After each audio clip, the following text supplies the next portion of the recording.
paglalakbay ng inyong diwa. Pagsaksi sa mga pangyayaring hindi mo sukat akalain.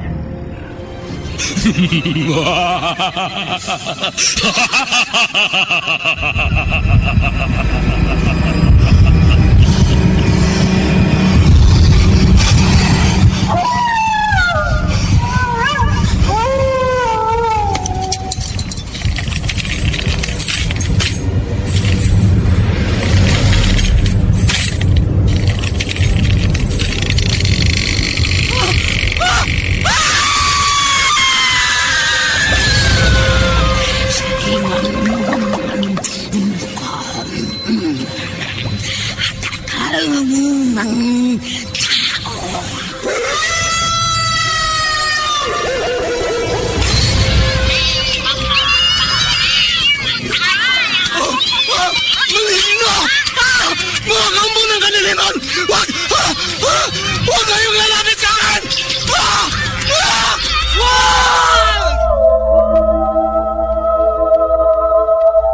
Mga kababalaghang hindi kayang tanggapin ng inyong isipan.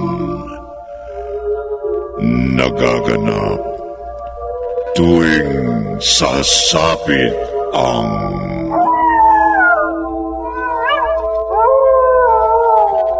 gabi ng lagi.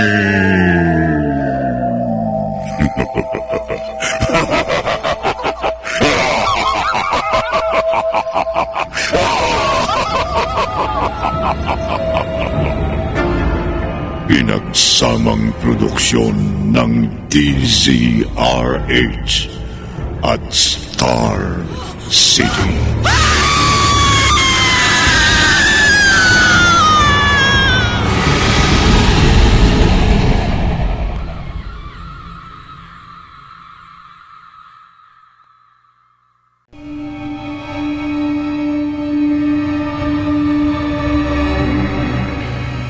Magandang gabi, kaibigan.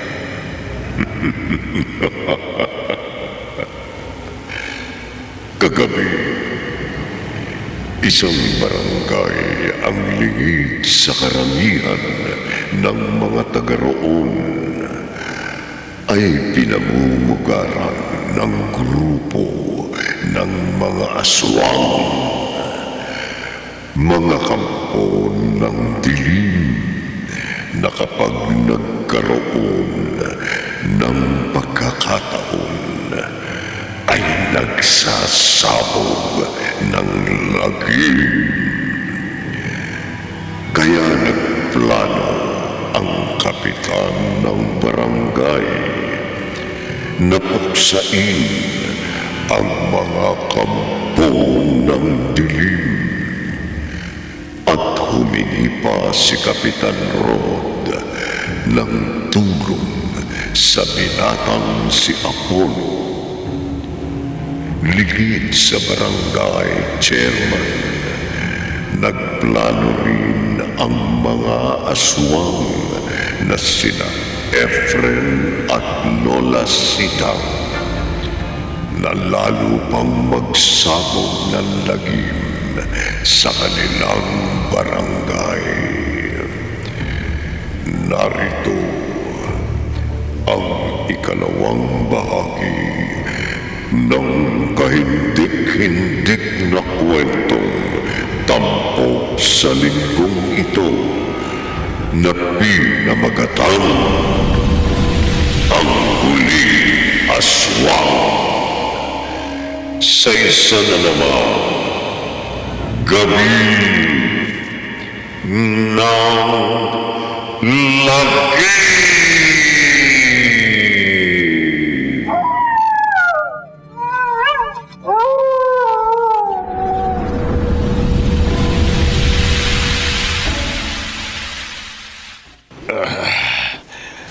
Napasarap ang pakikipag-inuman ko sa birthday ng kumpare ko.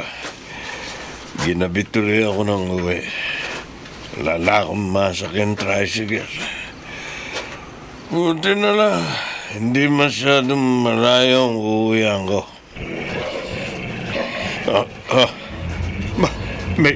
May malaking asong itim na biglang humarang sa daraanan ko. At may malaking pusang itim na biglang sumulpot sa likuran ko. Pareho nang lilisik ang mga nagbabaga nilang mga mata na nakatitig sa akin. Hindi karaniwang hayop ang mga malaking aso pusang ito na papalapit sa akin. Aswang! Oo! Malamang na mga aswang sila! Aswang kami! Aswang kami! Napapatay sa iyo! Wag! Wag!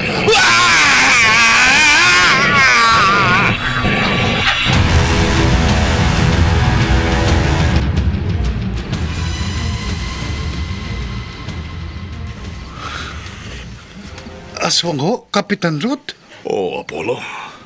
Malamang ay aswang na naman ang bumiktima dito sa bangkay ng isa nating kabarangay na lalaki na natagpuan ang mga tanod ko rito sa tabi ng highway.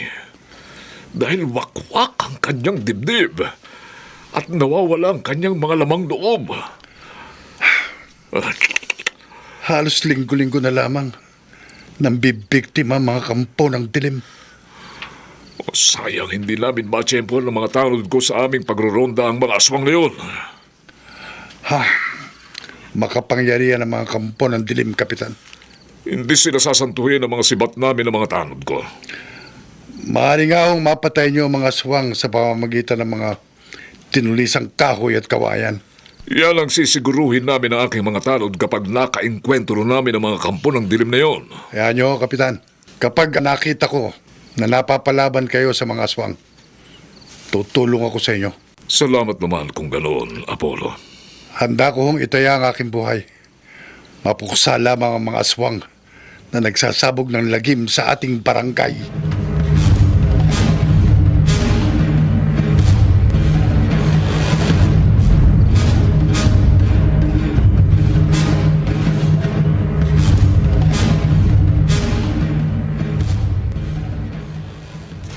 Apollo!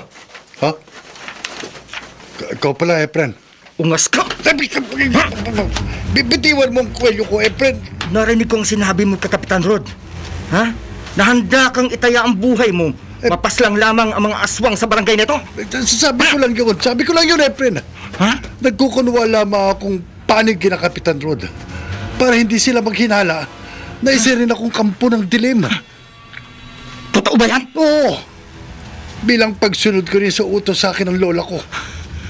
Siguruhin mo yan.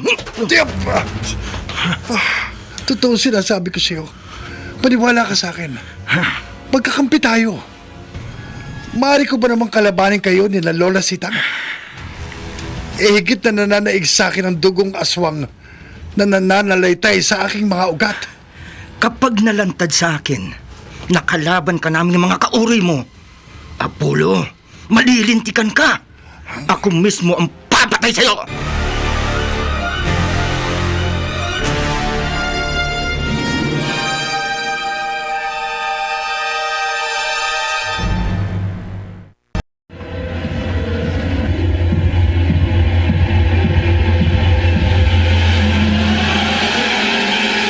Balikan natin ang kasaysayang tampok sa linggong ito sa isa na namang Gabi ng Lagim.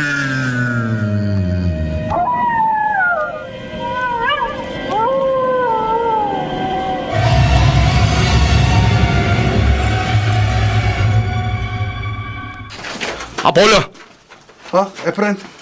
sandali lang. Uuwi na ako. Hinabol kita dahil may nakalimutan akong sabihin sa'yo. Ano yun?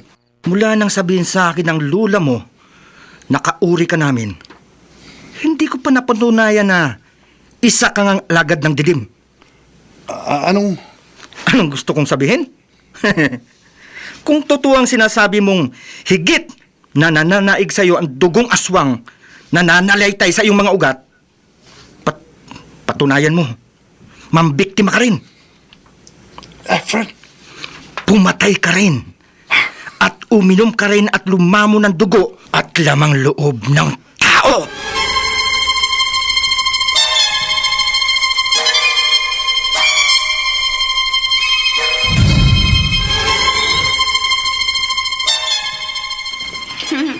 Salamat, Diana. Libre mo ako na halo-halo. Hindi naman kita lilibre na walang dahilan. Ay, ganun? Oo. Alam mo ang damdamin ko kay Apollo. Oo, nasabi mo na sa akin. Pero hindi ko naman nasabi sa kanya. Hindi ko masabi-sabi. Alangan namang ako pa yung manligaw. Kadalaga kong tao. Gusto mong gumawa ako ng paraan para magkalapit kayo ni Apollo? Pwede ba? Susubukan ko. Huwag mo susubukan. Gawin mo. Merl, tulungan mo ko. Kasi baka maunahan pa ako ng iba kay Apollo.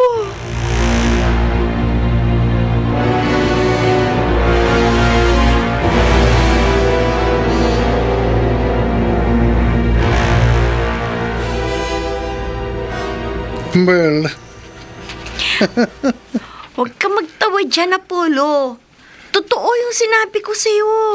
huwag mo nga akong binibiro. Hindi ako nagbibiro. Hindi kita tinawag nang makita kitang napadaan dito sa harap ng bahay namin kung hindi totoo yung sinabi ko sa'yo.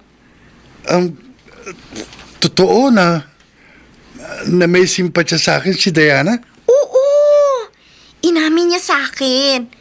Kaya nga pinaalam ko na sa'yo eh. Kasi gusto ko maging kayo na ni Diana. Dahil pareho ko kayong mga kaibigan. Concerned ako sa inyo. Salamat sa pagmamalasakit mo, Merl. Pero hindi maaaring maging kami ni Diana. Ay, bakit? May nobya ka na ba? Wala pa. Oh! Eh di ligawan mo na si Diana. Hindi ko siya maaaring ligawan dahil kaibigan lang siya para sa akin. Ni, kaibigan lang. Hindi na hihigit pa doon.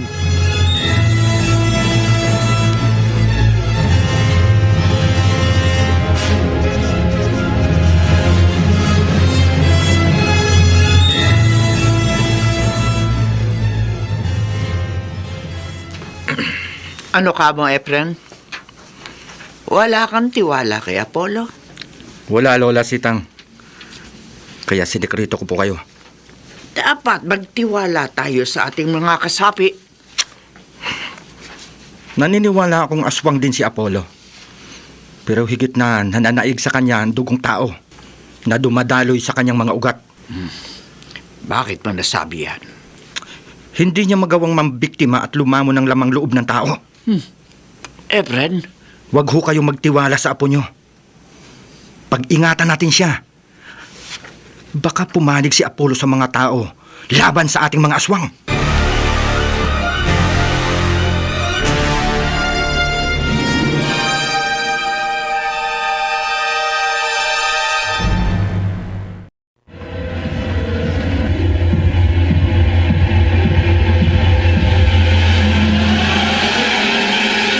Balikan natin ang kasaysayang tampok sa linggong ito sa isa na namang Gabi ng Lagim.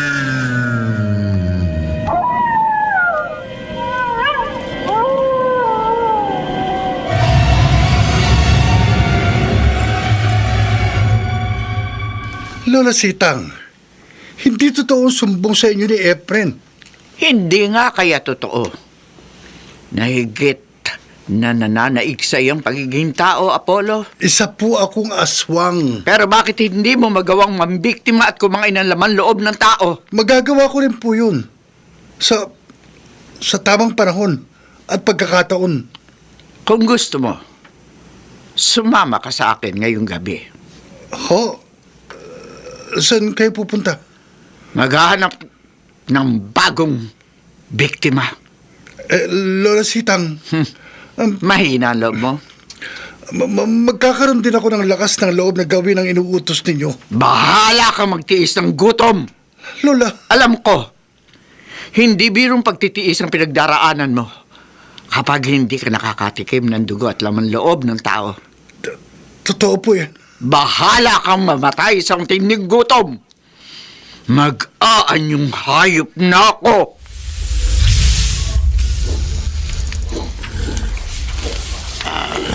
Lola, baka mapahama ka. Lola, Sa inyo, baboy. Ang magiging biktima ko ang mapapahamak. At hindi kita pasasalubungan ng laman loob, Apollo. Titiisin kita. Sasadyain kong gutumin ka hanggang mapilitan ka ng lumamon ng laman loob ng tao.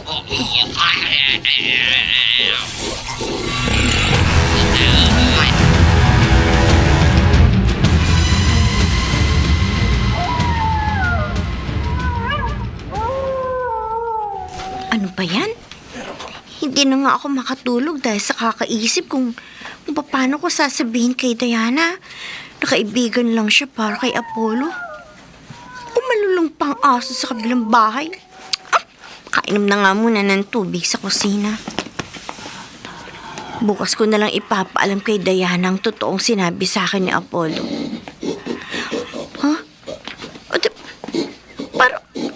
Parang may umuwal na malaking baboy sa labas ng bahay namin. Baka may aswang na naligaw sa bakuran namin, ah. May malaking baboy na itim na nagwasak sa dingding at pumasok dito sa kwarto ko! Ang magiging biktima ko yung kami. Nagsasalita nga hayop! Aswang! Tama ka. Isa ako aswang. Aswang! Hindi mo ako matatakasan. Kahit saan ka magsuot, susundan kita. Sasakmalin ko ang katawan mo. Lalamunin ko ang mga laman loob mo.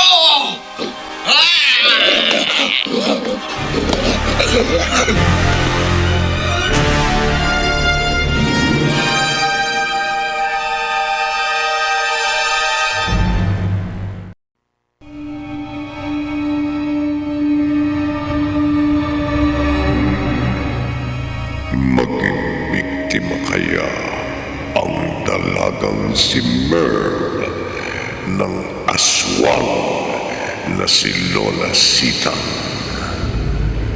Pakinggan bukas ng gabi ang ikatlong bahagi ng ating tampok na kwento sa linggong ito na pinamagatang ang huling aswang.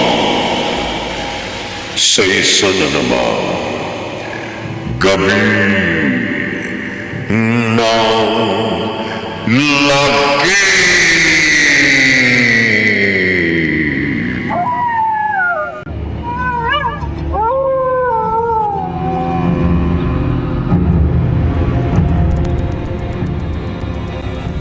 Mga nagsiganap: Bobby Cruz, Rosana Villegas, Jerry Mutia, Chiquit del Carmen Amor, June Martin Legaspi, at Susan Robles. Naglapat ng tunog, temyo sa musika ni Buboy Salonga. Supervisyong teknikal ni na Eric Lucero at Bong Moyan. Isinulat ni Orly Aquino at sa direksyon ni Leonel Benjamin. Gabi ng Lagi!